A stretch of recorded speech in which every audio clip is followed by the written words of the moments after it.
اعوذ باللہ من الشیطان الرجیم بسم اللہ الرحمن الرحیم لنفتنا فیہ تاکہ ہم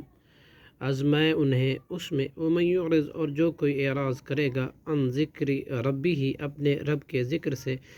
یسلک ہو تو رب داخل کرے گا اسے عذاباً صعدا سخت ترین عذاب میں وَأَنَّ الْمَسَاجِدَ لِلَّهِ اور یہ کہ بے شک مساجد صرف اللہ کے لیے ہیں فَلَا تَدْعُوا مَعَ اللَّهِ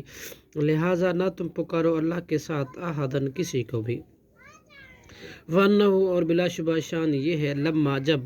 قام عبداللہ کھڑا ہوا اللہ کا بندہ محمد رسول اللہ صلی اللہ علیہ وسلم یدعوہ کہ وہ پکارے اس اللہ کو قادو تو قریب تھے یکونو کہ ہوں علیہ اس پر لبدا بھیڑ کر کے لڑ پڑے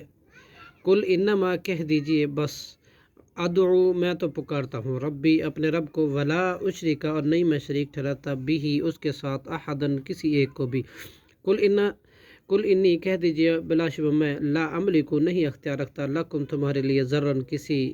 نقصان کا ولا رشدہ اور نہ کسی بھلائی کا کل انی کہہ دیجئے یقینا لن یجیرنی ہرگز نہیں پناہ دے گا مجھے من اللہ کے عذاب سے احدن کوئی بھی ولن اجد اور ہرگز نہیں میں پاؤں گا من دونہ اس کے سوا ملتحدہ کوئی پناہ گا اللہ نہیں میں اختیار رکھتا سوا بلاغن پہنچا دینے کے من اللہ کا حکم و رسالاتی ہی اور اس کے پیغامات ومن یعص اللہ اور جو کوئی نافرمانی کرے اللہ کی و رسولہ اور اس کے رسول کی فإنا تو بلا شبہ لہو اسی کے لیے نار جہنم آتش جہنم خالدین فیہا وہ ہمیشہ رہیں گے اس میں ابداً ہمیشہ ہمیشہ صدق اللہ العظیم.